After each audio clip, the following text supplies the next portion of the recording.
Ya, shalom Bapak Ibu Jemaat Galilea Community of Christ yang diberkati oleh Tuhan Yesus. Kita berjumpa lagi di hari Minggu, kita bisa beribadah di hari ini. Dan hari ini Minggu 28 Mei 2023, selaku orang percaya di segala tempat dan di sepanjang zaman, kita berada pada hari raya Pentakosta. Nah, karena itu mari kita siapkan diri kita untuk bersama-sama membaca, mendengar dan merenungkan firman Tuhan. Mari kita berdoa. Bapa Surgawi Allah, di dalam nama Tuhan Yesus, kami datang di hadapan-Mu mengucap syukur buat kasih dan anugerah-Mu yang begitu besar dalam hidup kami.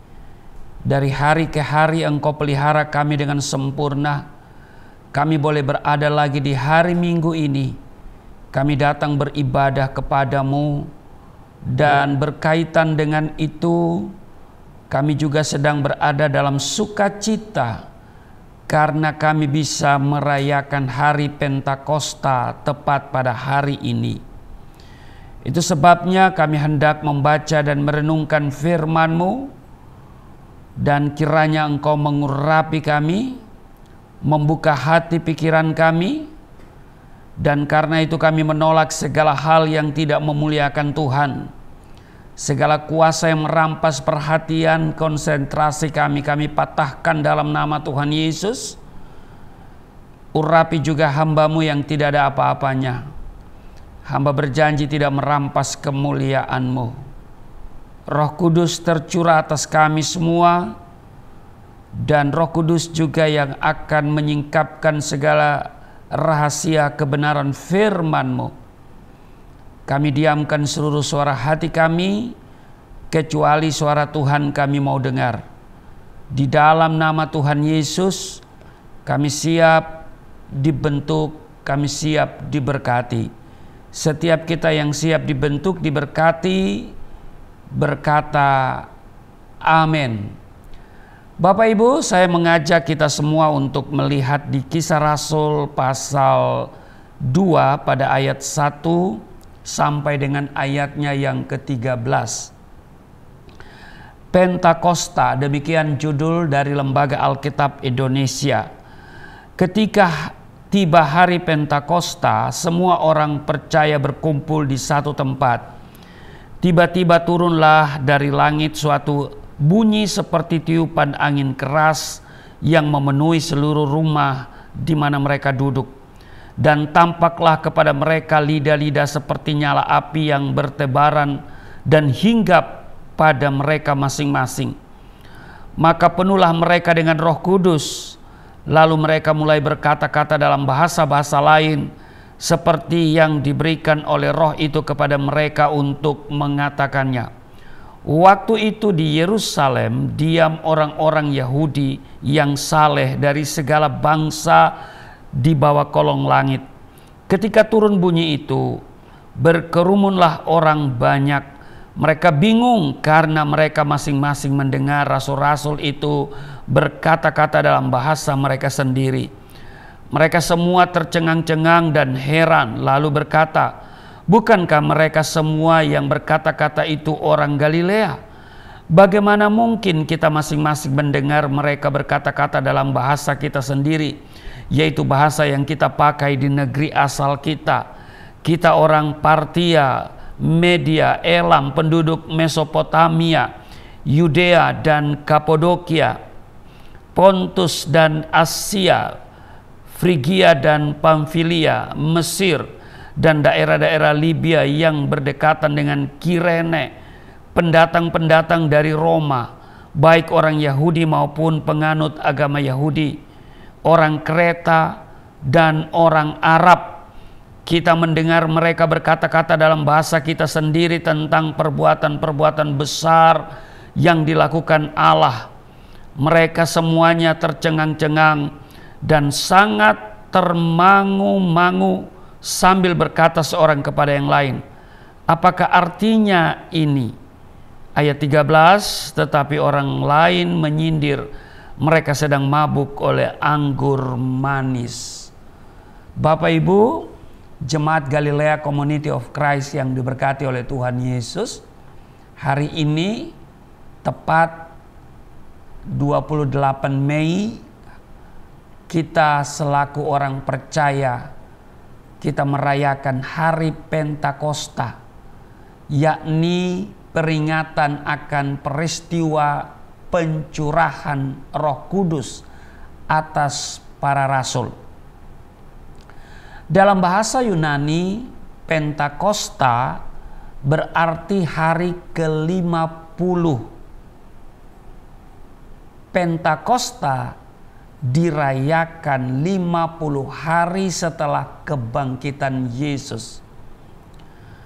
Turunnya Roh Kudus ini sebenarnya sudah dijanjikan oleh Tuhan Yesus di malam terakhir sebelum ia ditangkap dan kemudian dieksekusi, disalibkan.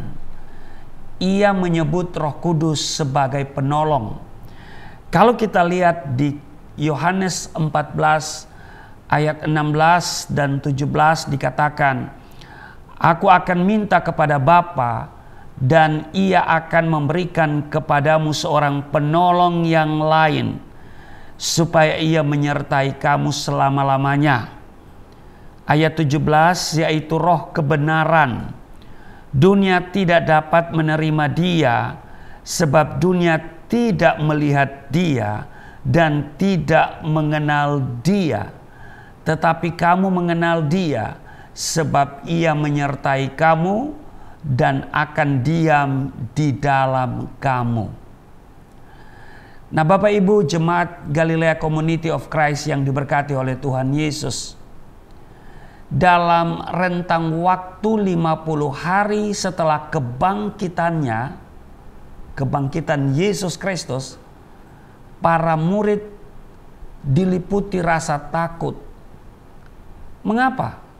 Sebab mereka berpikir begini, sang guru saja sudah dieksekusi mati di kayu salib.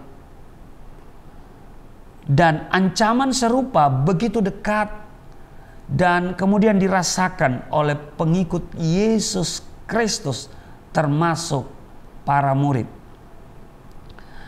Nah, karena itu kalau kita lihat di Kisah pasal 2 ayat 1 sampai 4 yang kita baca tadi, ya. Ketika tiba hari Pentakosta, semua orang percaya berkumpul di satu tempat. Tiba-tiba turunlah dari langit suatu bunyi seperti tiupan angin keras yang memenuhi seluruh rumah di mana mereka duduk. Dan tampaklah kepada mereka lidah-lidah seperti nyala api yang bertebaran dan hingga pada mereka masing-masing. Maka penuhlah mereka dengan Roh Kudus. Lalu mereka mulai berkata-kata dalam bahasa-bahasa lain seperti yang diberikan oleh Roh itu kepada mereka untuk mengatakannya. Bapak Ibu, meski terlihat ngeri ya, peristiwa itu ternyata mengubahkan hidup para murid. Para murid yang awalnya ketakutan dan tidak berani keluar rumah, akhirnya berani keluar rumah tanpa ada rasa takut lagi, tanpa ada keraguan lagi. Mereka yang tadinya ketakutan dari rasa rendah diri sebagai orang kecil yang tidak berpendidikan, mereka menjadi berani bertemu dengan orang dari segala suku, bangsa, dan bahasa. Berani berbicara kepada orang-orang yang terpelajar. Itulah Pentakosta. Yesus tidak sekedar memberikan janji palsu, Bapak Ibu. Janji itu terwujud, ya, diwujudkan dalam Roh Kudus yang menyertai murid-muridnya. dikisahkan bahwa para murid berbicara yang bisa dimengerti oleh orang-orang dari berbagai suku dan bahasa. Tetapi Bapak Ibu ya, acap kali bahasa jadi alasan perpecahan atau perselisihan. Tetapi melalui Pentakosta ini, yang hari ini kita rayakan, saudara dan saya, kita semua diajak kembali untuk bersatu melalui bahasa yang mempersatukan. Bahasa saling pengertian, bahasa kasih yang membawa damai. Mungkin Bapak Ibu menatap saya dan berkata, apa itu Roh Kudus? Bapak Ibu, Roh Kudus adalah pribadi Allah. Sebagai umat tebusan Allah, begitu penting kita mengenalnya Bapak Ibu. Sebab seperti apa kita mengenal Roh Kudus akan sangat-sangat mempengaruhi perjalanan kehidupan iman kita. Alkitab menuliskan kepada kita bahwa Roh Kudus itu keluar dari Allah. Yohanes 15 ayat 26 dikatakan, "Jikalau penghibur yang akan kuutus dari Bapa datang, yaitu Roh kebenaran yang keluar dari Bapa, ia akan bersaksi tentang aku." Dan bahwa Allah itu adalah roh adanya. Tercatat di Yohanes 4:24, Allah itu roh, dan barang siapa menyembah Dia harus menyembahnya dalam roh dan kebenaran. Bapak Ibu perhatikan, kedua fakta ini menunjukkan bahwa Roh Kudus adalah pribadi Allah itu sendiri. Amin.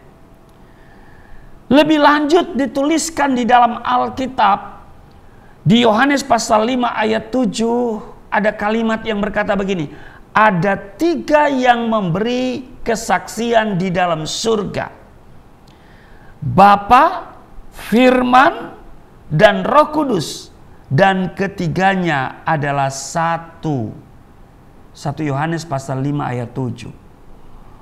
Dan bagi orang percaya, maka Allah telah berdiam di dalam diri kita melalui Roh-Nya yang kudus.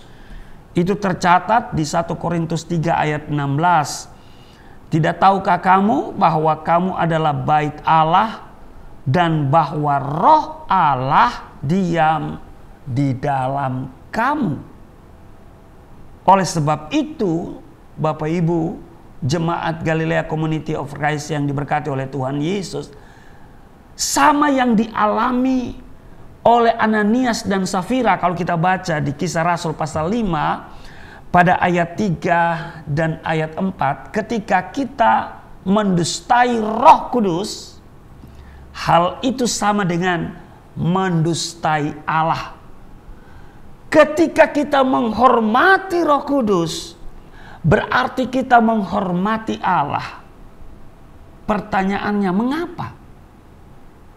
Karena Roh Kudus adalah pribadi Allah yang hidup, bukan sekedar suatu kuasa atau karunia. Roh Kudus adalah Allah yang berdiam di dalam kita. Amin.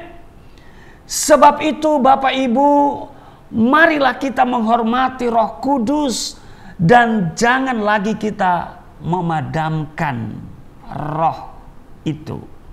Kalau kita lihat di 1 Tesalonika 5 ayat 19 dikatakan, jangan padamkan roh. Itu roh besar ya. Jadi Roh Kudus. Ya. Jangan kita mendukakan Roh Kudus. Efesus 4 ayat 30. Dan janganlah kamu mendukakan Roh Kudus Allah. Jangan mendustai. Ya kan? Kisah Rasul pasal 5 ayat 3. Tetapi Petrus berkata, Ananias, mengapa hatimu dikuasai iblis sehingga engkau mendustai Roh Kudus dan menahan sebagian dari hasil penjualan tanah itu? Kemudian juga jangan kita menentang Roh Kudus. Tertulis di Kisah Rasul 7 ayat 51, hai orang-orang yang keras kepala dan yang tidak bersunat hati dan telinga, kamu selalu menentang Roh Kudus sama seperti nenek moyangmu, demikian juga kamu.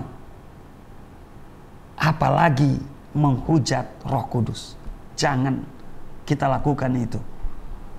Tertulis di Matius 12 ayat 31, sebab itu aku berkata kepadamu, segala dosa dan hujat manusia akan diampuni, tetapi hujat terhadap Roh Kudus tidak akan diampuni. Jadi Bapak Ibu, mari kita menghormati Roh Kudus dan jangan kita memadamkan Roh, jangan mendukakannya, jangan mendustai Roh Kudus, jangan menentang Roh Kudus, apalagi menghujat Roh Kudus. Ananias dan Safira mati mendadak karena tidak menghormati Roh Kudus. Mereka mendustai Allah. Bahkan ditulis dalam Ibrani pasal 10 ayat 28 dan 29, jika ada orang yang menolak hukum Musa dihukum mati, betapa lebih beratnya hukuman yang dijatuhkan atas dia yang menghujat Roh Kudus. Tertulis di Ibrani pasal 10 ayat 28 dan 29 dikatakan begini, jika ada orang yang menolak hukum Musa, ia dihukum mati tanpa belas kasihan atas keterangan 2 atau 3 orang saksi. Ayat 29, betapa lebih beratnya hukuman yang harus dijatuhkan atas dia yang menginjak-injak anak Allah, yang menganggap najis darah perjanjian, yang menguduskannya, dan yang menghina roh kasih karunia. Bapak Ibu, kita harus perhatikan bahwa tubuh kita adalah bait Roh Kudus. Amin. Di 1 Korintus pasal 3 ayat 16, tidak tahukah kamu bahwa kamu adalah bait Allah dan bahwa Roh Allah diam di dalam kamu? Itu berarti Bapak Ibu, hidup kita bukan milik kita lagi, tetapi milik Roh Kudus. Amin. Sekali lagi saya tegaskan bahwa hidup saudara dan saya bukan milik kita lagi, tetapi milik Roh Kudus. Karena dikatakan, tidak tahukah kamu bahwa kamu adalah bait Allah dan bahwa Roh Allah diam di dalam kamu. Jadi hidup kita bukan milik kita lagi, tetapi milik Roh Kudus. Karena itu yang pertama saya mau tegaskan, jangan kita membinasakan tubuh kita. Amin. Saudara bisa baca di 1 Korintus pasal 3 ya, ayat 16 dan 17 dikatakan begini. Di ayat 16, tidak tahukah kamu bahwa kamu adalah bait Allah dan bahwa Roh Allah diam di dalam kamu? Ayat 17, jika ada orang yang membinasakan bait Allah, maka Allah akan membinasakan dia, sebab bait Allah adalah kudus dan bait Allah itu ialah kamu, saudara dan saya. Amin. Membinasakan berarti apa? Ya bunuh diri, mengotori, mencemarkan, merusak, dan lain-lain. Amin. Jadi yang pertama, jangan kita membinasakan tubuh kita, ya. Jangan bunuh diri, jangan mengotori, jangan mencemarkan, jangan merusak, ya, dengan minuman-minuman keras begitu ya. Nah, saudara, jadi itu yang pertama, karena hidup kita bukan milik kita lagi, tetapi milik Roh Kudus, maka yang pertama, jangan kita membinasakan tubuh kita. Amin. Yang kedua, kita harus memuliakan Allah dengan tubuh kita. Amin. Amin. Ya, dikatakan begini. Di 1 Korintus pasal 6 ayat 19, atau tidak tahukah kamu bahwa tubuhmu adalah bait Roh Kudus yang diam di dalam kamu? Roh Kudus yang kamu peroleh dari Allah, dan bahwa kamu bukan milik kamu sendiri. Ayat 20. Sebab kamu telah dibeli dan harganya telah lunas dibayar. Karena itu, muliakanlah Allah dengan tubuhmu. Bapak Ibu, dikatakan muliakanlah Allah dengan tubuhmu. Amin. Memuliakan ini berbicara soal cara hidup yang baik, yang membuat orang lain memuliakan Allah. Jadi cara hidup kita itu yang paling penting. Karena memang iman Kristen itu adalah cara hidup, gaya hidup. Amin.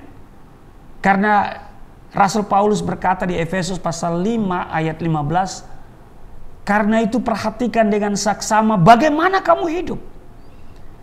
Jadi jangan sampai ya ketika orang melihat hidup kita, mereka menghujat Allah. Ya. Jadi mari kita muliakan Tuhan dengan tubuh kita. Amin. Ketika orang melihat kehidupan kita, mereka memuliakan Allah. Amin. Di Matius pasal 5 ayat 16 dikatakan, demikianlah hendaknya terangmu bercahaya di depan orang, supaya mereka melihat perbuatanmu yang baik dan memuliakan Bapamu yang di surga. Juga tertulis di 1 Petrus pasal 2 ayat 12 dikatakan begini, milikilah cara hidup yang baik di tengah-tengah bangsa-bangsa bukan Yahudi, supaya apabila mereka memfitnah kamu sebagai orang durjana, mereka dapat melihatnya dari perbuatan-perbuatanmu yang baik dan memuliakan Allah pada hari Ia melawat mereka. Jadi jangan sampai orang melihat hidup kita, cara hidup kita, kemudian orang menghujat Allah. Sekali lagi saya tegaskan, karena Roh Kudus itu ya berdiam di dalam hidup kita, dan kita ini adalah bait Allah, di mana Roh Kudus berdiam di bait Allah, yaitu tubuh kita. Berarti hidup kita bukan lagi milik kita, tetapi milik Roh Kudus. Karena itu yang pertama, jangan kita membinasakan tubuh kita. Amin. Yang kedua, kita harus memuliakan Allah dengan tubuh kita. Yang ketiga, jangan menjadi pasangan yang tidak seimbang. Nah, ini penting ya. Jangan menjadi pasangan yang tidak seimbang. Ini bagi anak muda nih ya, yang jomblo-jomblo ya, atau yang sedang mencari pasangan hidup ya. Nah, ini dia 1 Korintus 6 ayat 19, 2 Korintus ya. 2 Korintus pasal 6 ayat 14. Janganlah kamu merupakan pasangan yang tidak seimbang dengan orang-orang yang tidak percaya.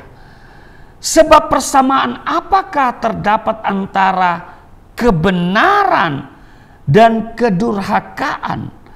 Atau bagaimanakah terang dapat bersatu dengan gelap? Ayat 15 ya dikatakan, persamaan apakah yang terdapat antara Kristus dan Belial? Apakah bagian bersama orang-orang percaya dengan orang-orang tak percaya? Iya kan? Ayat 16, Apakah hubungan bait Allah dengan berhala? Karena kita adalah bait dari Allah yang hidup menurut firman Allah ini, dikatakan, aku akan diam bersama-sama dengan mereka dan hidup di tengah-tengah mereka, dan aku akan menjadi Allah mereka dan mereka akan menjadi umatku. Jadi 3 hal ini yang harus kita perhatikan, ya. Karena kita ini adalah bait Allah di mana Roh Kudus berdiam di dalam kita. Dan karena itu hidup kita bukan lagi milik kita, ya kan? Tetapi milik Roh Kudus. Karena itu yang harus kita perhatikan, pertama, jangan kita membinasakan tubuh kita. Amin. Kita harus memuliakan Allah dengan tubuh kita. Dan yang ketiga, jangan menjadi pasangan yang tidak seimbang. Ya kan? Nah, saudara tahu sendiri apa itu, ya. Mari kita menghormati Roh Kudus dalam hidup kita. Amin. Mari kita hormati Roh Kudus dalam hidup kita. Bagaimana caranya, Pak Pendeta? Ya, pertama, dengan hidup dipimpin oleh Roh Kudus. Saudara bisa baca itu di Galatia pasal 5 ayat 16 sampai dengan ayatnya yang ke-26. Yang kedua, ya caranya dengan hidup menjadi saksi Kristus. Kisah Rasul pasal 1 ayat 8 tentunya di sana dikatakan itu kamu akan menjadi saksi, ya. Kemudian yang ketiga dengan memelihara kesatuan roh. Ya. Kita memelihara kesatuan roh. Efesus 4 ayat 3 mencatat hal itu. Nah, pekerjaan Roh Kudus mempersatukan kita di dalam Kristus. Amin. Amin. Apa peran Roh Kudus dalam hidup orang percaya? Ya, tadi saya katakan bahwa yang pertama, kita bersaksi tentang Yesus. Kita menjadi saksi di Yerusalem, di Yudea, ya kan? Samaria sampai ke ujung bumi. Amin. Jadi Roh Kudus itu kalau diberikan kepada kita, kita berkuasa untuk menjadi saksi. Maka kita harus bersaksi. Amin. Bersaksi tentang siapa? Tentang Yesus. Tidak seorang pun yang mampu percaya bahwa Yesus pernah ada dan darahnya mampu menyucikan dosa sehingga kita dapat mendapatkan pengampunan dosa selain dinyatakan oleh Roh Kudus. Itu tercatat dalam Yohanes 16 ayat 14. Dikatakan begini, ia akan memuliakan aku sebab ia, ya ini Roh Kudus, ya, akan memberitakan kepadamu apa yang diterimanya daripadaku. Ya. Karena itu ketika Yesus bertanya kepada para murid, ya, di Kaisarea Filipi, kalau saudara baca di Matius pasal 16 itu, ya. Kata orang, siapakah anak manusia itu, ya? Mereka menjawab, ada yang mengatakan Elia, ada yang mengatakan Yeremia dan salah seorang dari para nabi. Hanya sampai di situ kan. Mereka hanya memandang seperti apa kata orang, ya, yaitu hanya sebatas nabi, sebatas rasul, ya. Tapi kemudian Tuhan Yesus mendesak dengan pertanyaan, tetapi apa katamu? Siapakah aku ini? Ya. Silakan orang lain berkata apa tentang aku, tetapi apa katamu? Apa kata kita tentang Yesus itu jauh lebih penting daripada apa kata orang. Tidak peduli orang lain berkata, oh Yesus itu hanya nabi, hanya rasul. Bagi saya nabi boleh banyak, rasul boleh banyak, tapi juru selamat hanya satu. Sebab itu ketika Yesus mendesak para murid itu dengan berkata, tetapi apa katamu? Siapakah aku ini? Kalau saudara baca di Matius pasalnya yang ke-16. Apa jawab Petrus? Engkau adalah Mesias, anak Allah yang hidup. Apa Yesus katakan? Bukan manusia yang menyatakan itu kepadamu, melainkan Bapakku yang di surga. Itu ilham dari Roh Kudus. Amin. Jadi peran Roh Kudus dalam hidup orang percaya itu bersaksi tentang Yesus. Jadi dia akan bersaksi tentang Yesus. Sehingga kita juga harus, ya, kita yang punya Roh Kudus, kita bersaksi tentang Yesus. Bukan bersaksi tentang diri kita, kehebatan kita, ya kan? Bersaksi tentang pencapaian kita, ya kan? Ada orang begitu, ada hamba Tuhan begitu. Dia bersaksi tentang, wah, keberhasilannya, banyak jiwa, ya sekian ratus yang dibaptis. Ya, orang itu kalau punya hati misi, dia itu tidak show off, ya. Diam-diam, ya. Tidak perlu dibilang, ya. Karena itu adalah peran dari Roh Kudus, ya. Nah, apa peran Roh Kudus dalam hidup orang percaya? Yang kedua, menginsafkan manusia, ya. Jadi peran utama dalam penginjilan adalah Roh Kudus. Amin. Dan Roh Kudus yang membuat orang-orang itu menjadi insaf, ya kan? Lalu kemudian bertobat dan lahir baru. Amin. Sebab sudah tertulis di Yohanes 16 ayat 8, dan kalau ia datang, yaitu Roh Kudus, ia akan menginsafkan dunia akan dosa, kebenaran, dan penghakiman. Amin. Itu peran Roh Kudus dalam hidup orang percaya. Apalagi mengajar orang percaya. Amin. Mengajar orang percaya. Saudara tahu apa buku yang mampu mengubah dunia? Saudara, buku yang mampu mengubah dunia adalah Alkitab. Amin. Alkitab. Mengapa? Karena Roh Kudus senantiasa mendampingi setiap anak-anaknya yang ingin mendalami firman Tuhan. Saya ketika mengalami perjumpaan dengan Tuhan, yaitu punya kerinduan untuk membaca Alkitab. Dan untuk membaca Alkitab dalam kesaksian saya, berkali-kali saya katakan saya tidak punya keberanian sebelumnya. Karena itu saya harus mengumpulkan keberanian. Bayangkan, harus mengumpulkan keberanian. Saudara, kenapa? Karena kalau ketahuan oleh orang tua saya, apalagi itu ayah saya, aduh, perang dunia itu, saudara, ya. Haleluya.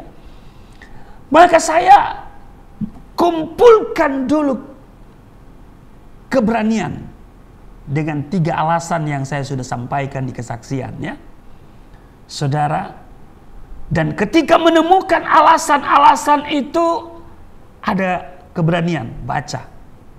Dan waktu membaca Alkitab, saya menemukan petunjuk. Petunjuknya di mana? Mulai dari Yohanes pasal 5 ayat 24, ya. Dan juga menemukan Yohanes 14 ayatnya yang ke-6, akulah jalan, kebenaran, dan hidup, kata Yesus, ya. Tidak seorang pun yang datang kepada Bapa kalau tidak melalui aku. Tetapi belum juga mengambil keputusan, karena tidak gampang, tidak gampang untuk merubah, ya, apa yang sudah mendarah daging, ya. Karena antara pikiran dan hati itu ada gejolak. Hati telah condong pada apa yang saya baca, yaitu Alkitab. Tetapi pikiran saya masih berkata, itu kan buatan manusia. Alkitab itu kan palsu, seperti ajaran yang Saya terima sejak kecil, ya, di lingkungan di mana saya berada. Tetapi ketika saya membaca Roma pasal 1 ayat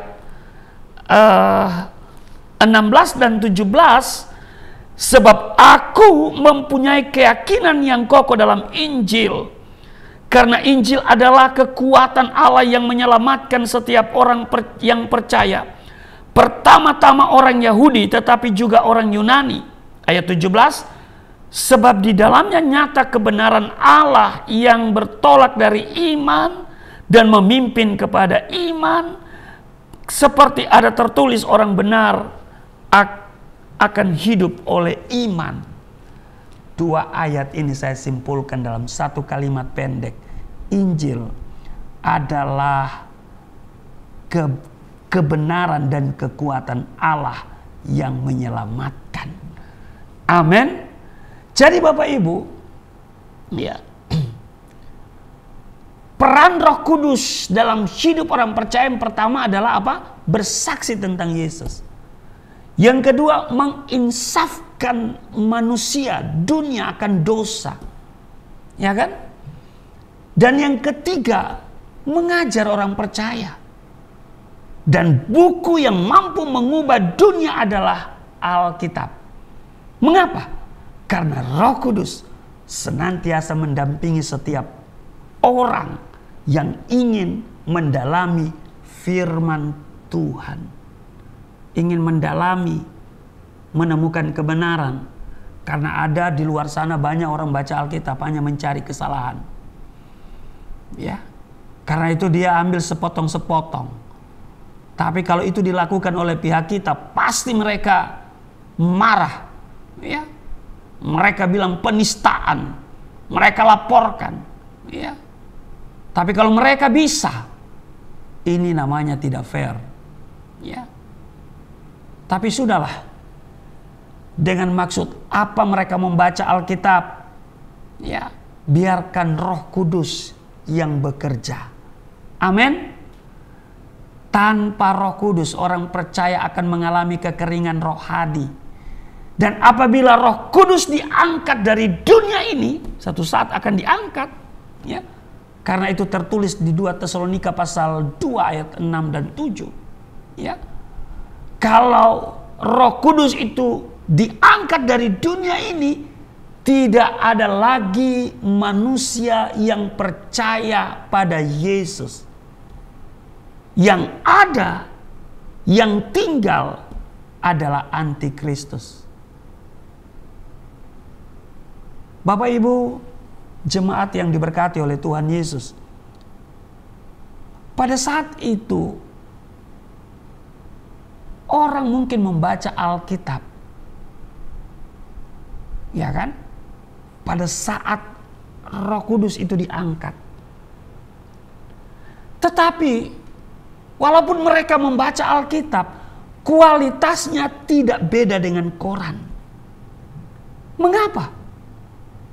Karena yang menghidupkan ayat demi ayat di dalam Alkitab itu adalah Roh Kudus. Amin. Nah, kalau Roh Kudus itu sudah diangkat, kalau sudah baca di 2 Tesalonika pasal 2, ya, saya akan bacakan untuk saudara, ya.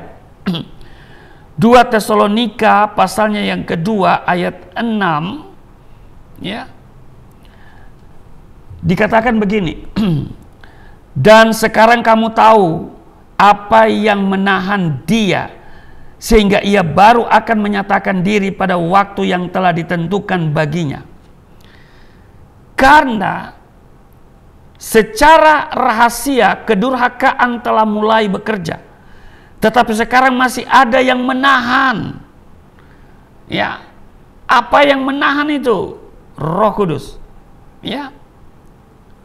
Kalau yang menahannya itu telah disingkirkan, pada waktu itu ayat 8, si pendurhaka baru akan menyatakan dirinya. Tetapi Tuhan Yesus akan membunuhnya dengan nafas mulutnya dan akan memusnahkannya kalau ia datang kembali. Jadi ada waktunya Roh Kudus ini akan diangkat karena ya kedatangan Yesus kali kedua. Ya, kalau kita baca 2 Tesalonika ini, perikopnya kedurhakaan sebelum kedatangan Tuhan. Ya. Jadi ada waktunya Roh Kudus ini akan diangkat. Ya, akan diangkat lagi, akan naik ke surga.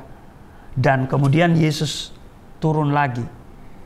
Nah, saudaraku yang kekasih, pada saat itu, ya, ketika Roh Kudus itu sudah diangkat, ya, tidak ada lagi manusia yang percaya pada Yesus. Yang ada yaitu antikristus. Mungkin pada saat itu mereka baca Alkitab, tapi kualitasnya tidak beda dengan baca koran. Ya, karena yang menghidupkan ayat demi ayat di dalam Alkitab adalah Roh Kudus itu sendiri. Ya, kalau dia sudah diangkat, ya kita baca Alkitab tidak berkualitas lagi. Karena itu dikatakan di 2 Korintus pasal 3 ayat 6, ialah yang membuat kami juga sanggup menjadi pelayan-pelayan dari suatu perjanjian baru yang tidak terdiri dari hukum yang tertulis, tetapi dari Roh. Sebab hukum yang tertulis mematikan, tetapi Roh menghidupkan.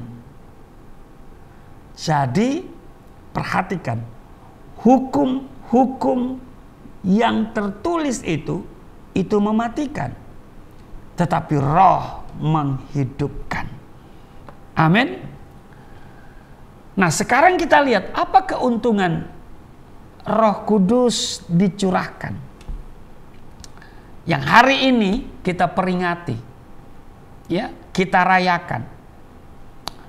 Menurut Kisah Rasul pasal 1 ayat 8 dikatakan begini, tetapi kamu akan menerima kuasa kalau Roh Kudus turun atas kamu, dan kamu akan menjadi saksiku di Yerusalem dan di seluruh Yudea dan Samaria dan sampai ke ujung bumi.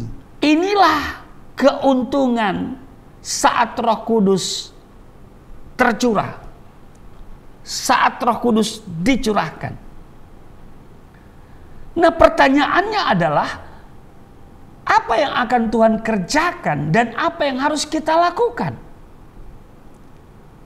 Nah, bagian Tuhan adalah mencurahkan Roh Kudus. Iya kan? Dan bagian kita menjadi saksi Kristus. Jika Roh Kudus dicurahkan, maka kita akan menerima kuasa dari Allah. Dengan dicurahkannya Roh Kudus, berarti kita punya kuasa. Amin. Kuasa menjadi saksi. Tapi juga banyak kuasa, yaitu kuasa untuk berdoa. Karena dikatakan di dalam Roma pasal 8 ayat 26, demikian juga Roh membantu kita di dalam kelemahan kita, sebab kita tidak tahu bagaimana sebenarnya harus berdoa, tetapi Roh sendiri berdoa untuk kita kepada Allah dengan keluhan-keluhan yang tidak terucapkan. Dengan Roh Kudus dicurahkan, ini membantu kita dalam kelemahan kita, dan juga kita bisa berdoa. Amin. Dan yang berikut bahwa tanda dan mujizat yang luar biasa itu ketika Roh Kudus dicurahkan. Kita lihat, kita bisa baca di Kisah Rasul pasal 3, ya, mulai dari ayat 1 sampai dengan ayat 26. Ketika Roh Kudus dicurahkan, apa yang terjadi? Murid-murid Yesus dipakai secara luar biasa.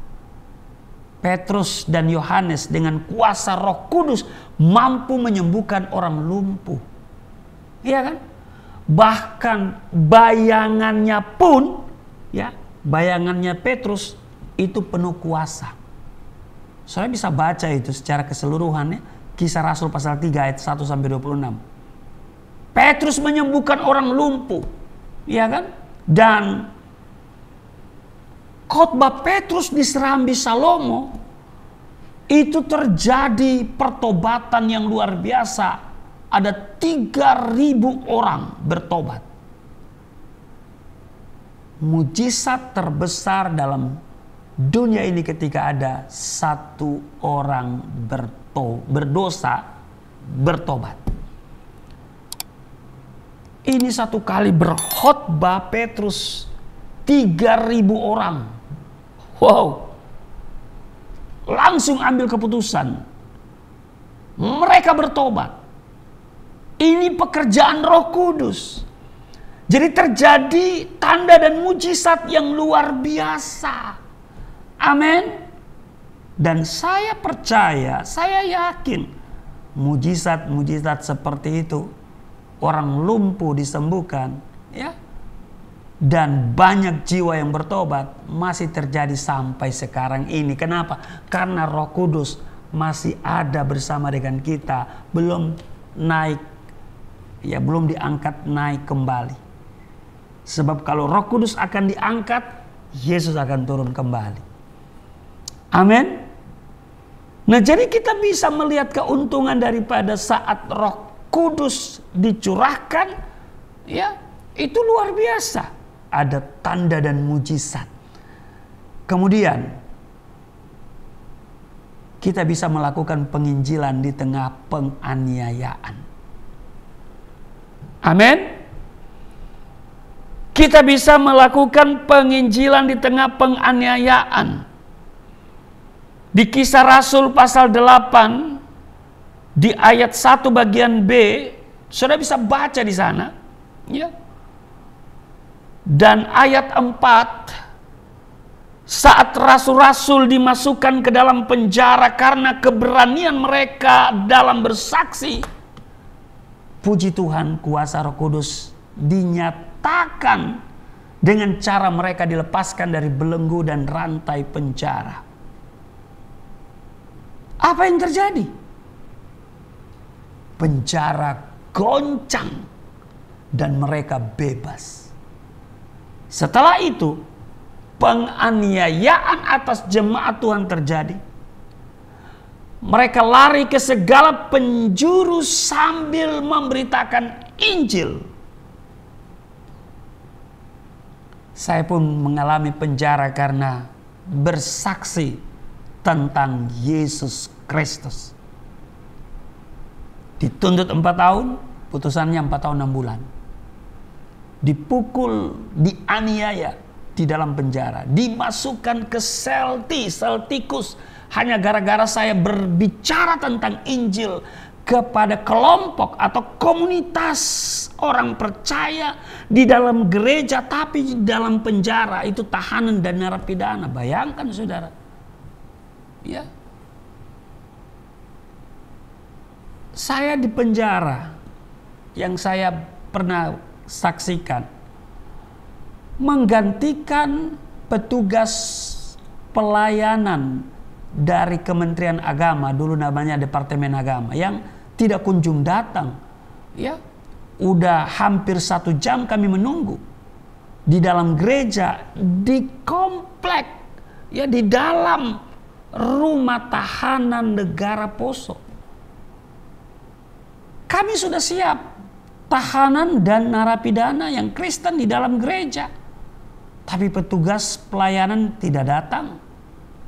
Maka itu saya diminta oleh rekan-rekan, ya, sesama napi dan tahanan untuk mengambil alih ibadah, ya, supaya kita beribadah saja dan saya yang menyampaikan firman Tuhan.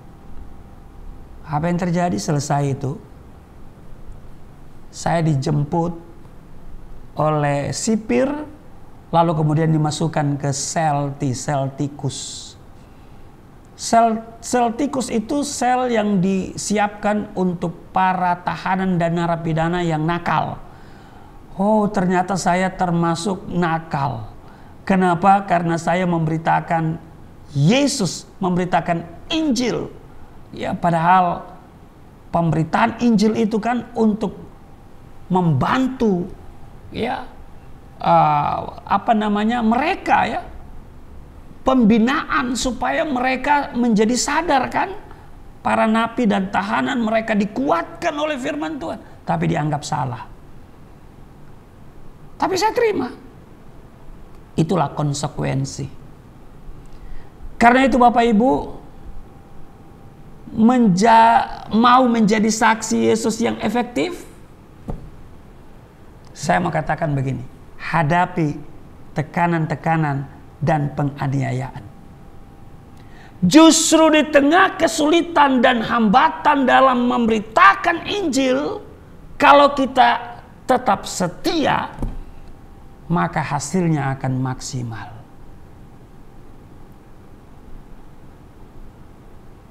Multiplikasi jiwa sedang terjadi bagi gerejanya saat ini. Ada banyak orang bertobat hari ini.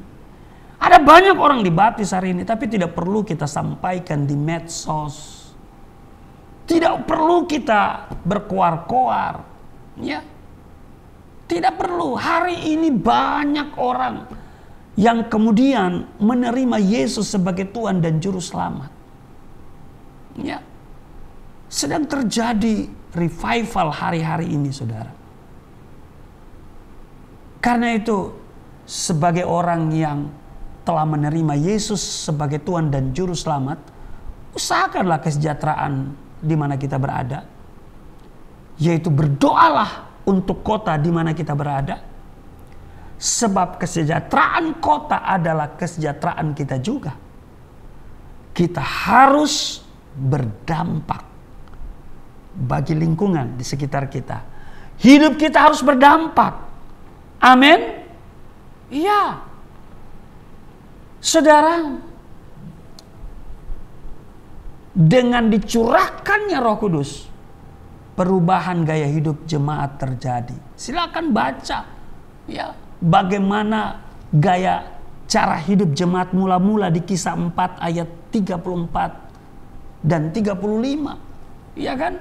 Melalui pencurahan Roh Kudus, para murid itu kemudian mereka apa? Bertekun dalam doa, dalam pengajaran rasul-rasul, serta memecahkan roti bersama-sama dengan gembira dan tulus hati. Terjadi perubahan gaya hidup dalam jemaat. Ini yang Tuhan mau untuk kita lakukan. Ini adalah ciri-ciri penting pada waktu Roh Kudus dicurahkan. Amin. Apalagi saudara, kalau kita baca di Kisah Rasul pasal 10 ayat 9 sampai 16, terjadi apa itu? Perubahan paradigma dalam pelayanan. Saat itu para murid sebelum pencurahan Roh Kudus ya, mereka memiliki paradigma bahwa keselamatan hanya diperuntukkan bagi bangsa Yahudi saja. Tetapi melalui pencurahan Roh Kudus, paradigma mereka diubahkan. Keselamatan adalah milik segala bangsa di muka bumi ini. Petrus mendapatkan penglihatan tentang makanan-makanan yang menurut dia haram, tetapi kemudian Tuhan suruh memakannya. Dan ketika Petrus taat, apa yang terjadi?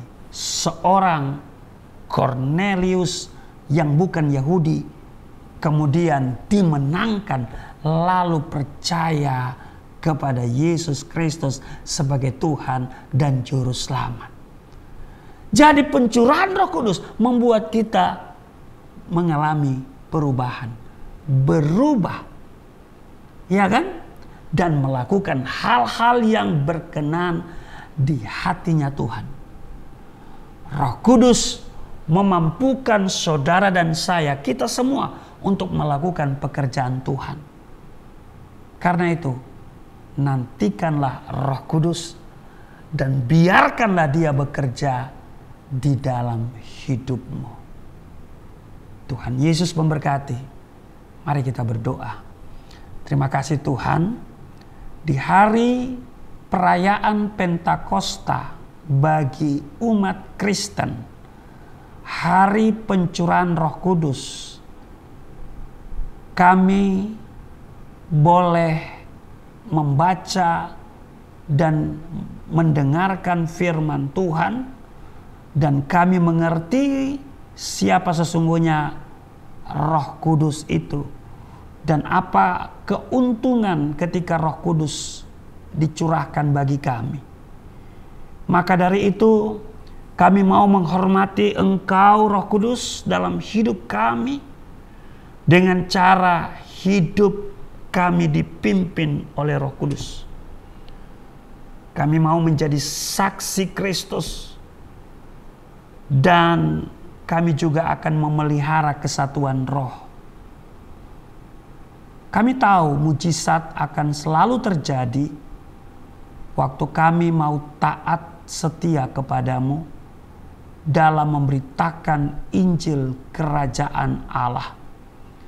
Biar Roh Kudus yang bekerja, kami melakukan bagian kami, memberitakan, dan Engkau Roh Kudus yang melakukan bagianmu, menginsafkan banyak orang sehingga mereka membuka hati, lalu mereka bertobat, menerima Yesus sebagai Tuhan dan Juru Selamat, dan mereka dibaptis. Terima kasih.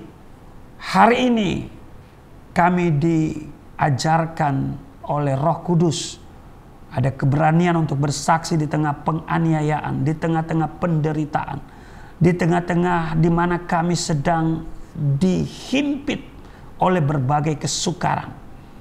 Tapi kami percaya Engkau terus memberikan kami semangat, dan roh kami terus menyala, dan kerajinan kami tidak kendor untuk terus memberitakan dan menyelesaikan amanat agung. Terima kasih. Sebentar kami akan menyatu dengan tubuh darah-Mu, tapi sebelumnya kami akan memberikan persembahan sebagai ungkapan syukur kami.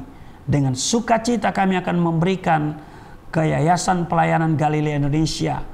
Hamba doa setiap persembahan yang diberi Tuhan kuduskan, setiap rupiah atau dolar atau euro yang mereka berikan ke Yayasan Pelayanan Galilea Indonesia, Tuhan Engkau kembalikan 30, 60 bahkan 100 kali ganda. Di dalam nama Yesus tidak ada orang yang kekurangan. Waktu mereka memberi, memperbesar keuntungan mereka. Di dalam nama Yesus berkati pekerjaan mereka. Mereka tidak bangkrut, tidak rugi, dan tidak sakit-sakitan. Di dalam nama Tuhan Yesus, sambil memberi kami siapkan diri untuk menerima tubuh darah-Mu. Di dalam nama Tuhan Yesus.